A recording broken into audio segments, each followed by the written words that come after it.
Hello दोस्तों, कैसे हो आप सभी लोग। आइए आप सब अच्छे होंगे, सब मज़े में होंगे। तो जैसे कि आप जानते हैं, मैं हर रोज़ आपके लिए नई नई वैकेंसियाँ और इन्फॉर्मेटिव वीडियोज़ लाता रहता हूँ।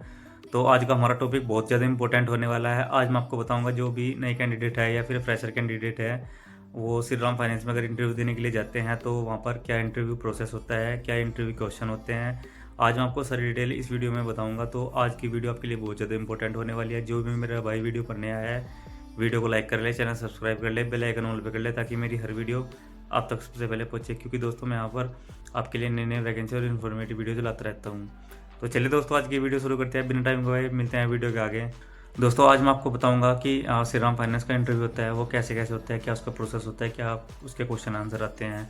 तो सबसे पहले बात करते हैं, जैसे कि अगर आप वहाँ पे श्रीराम फाइनेंस में इंटरव्यू देने के लिए जाते हैं तो सबसे पहले मेन है आपका रिज्यूम होना चाहिए, बहुत अच्छा, बहुत शानदार, जो कि देखने में अट्रैक्टिव हो और उस पर आपकी सारी डिटेल होनी चाहिए। उसके बाद बात करते हैं, फिर अगर आपका किसी भी पर्सन का कोई रेफरेंस है तो आप वो भी लगा सकते हैं। अगर नहीं है तो भी कोई दिक्कत नहीं है, आपका वैसे भी हो जाएगा। जो श्रीराम फाइनेंस में जॉब के लिए मेन होता है वो होता है आपका इंटरव्यू। इंटरव्यू अगर आपका अच्छा हुआ है तो आपको कोई भी जॉब देने से नहीं रोक सकता और आपको जॉब 100% मिल के रहेगी। तो सबसे पहले जो आपका इंटरव्यू होता है वो होता है वहाँ पर एक एप्टीट्यूड टेस्ट होता है।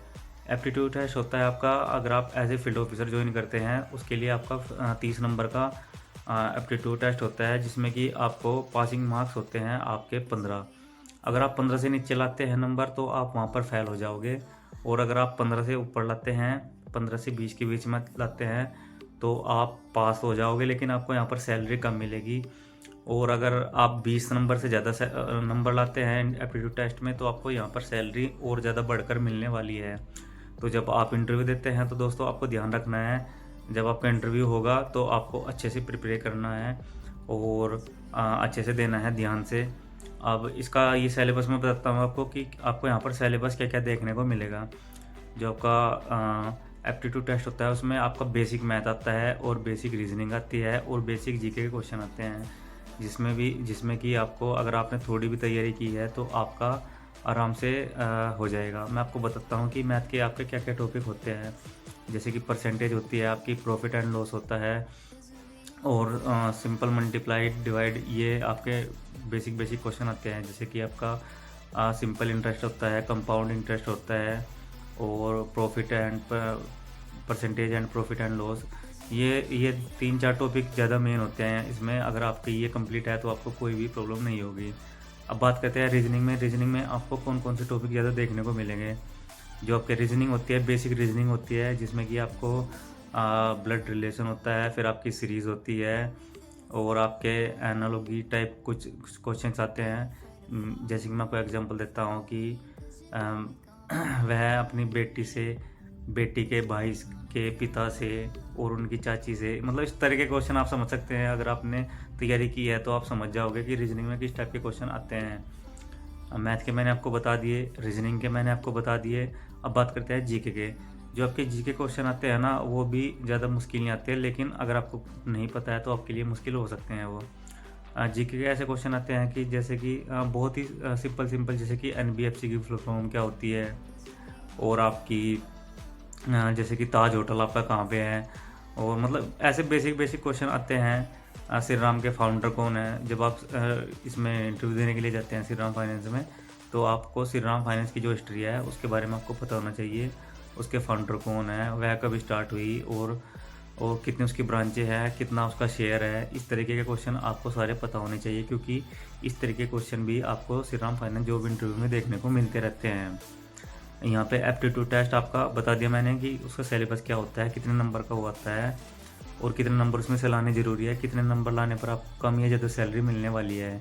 अब बात करते हैं उसके बाद, जब आपका एप्टीट्यूड टेस्ट हो जाता है उसके बाद होता है आपका मैन टू मैन इंटरव्यू, जो आपका सर लेते हैं। सर इंटरव्यू में आपसे आपकी सबसे पहले आपका इंट्रोडक्शन पूछते हैं कि आप अपना इंट्रोडक्शन बताओ। आप वहाँ पर अपना इंट्रोडक्शन बताओगे तो आपसे पूछेंगे कि आप ये जॉब क्यों लेना चाहते हैं। तो फिर आप उनको अपनी जो भी मजबूरी है या जो भी आपका रीज़न है आप वो उनको बता सकते हैं। रीज़न आपको सॉलिड और अच्छा देना है, जिससे कि उनको लगे कि हाँ, ये एक जेन्युइन पर्सन है हमारे लिए।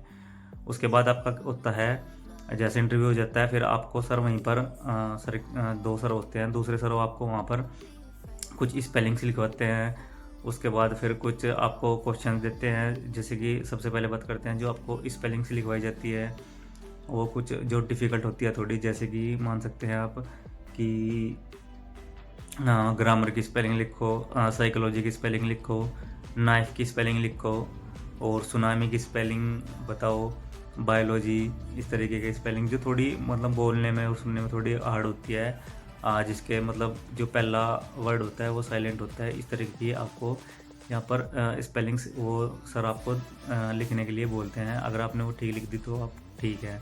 उसके बाद बात करते हैं फिर आपके मैथ के क्वेश्चन भी आपको वहाँ पर लिखवाए जाते हैं, मतलब मैथ के क्वेश्चन भी आपको सोल्व करवाए जाते हैं। जैसे कि आपकी डिवाइड होती है, सबसे पहले डिवाइड करवाते हैं, और फिर मल्टीप्लाई होती है, जो मल्टीप्लाई आपकी यहाँ पर पॉइंटों में निकलवाते हैं।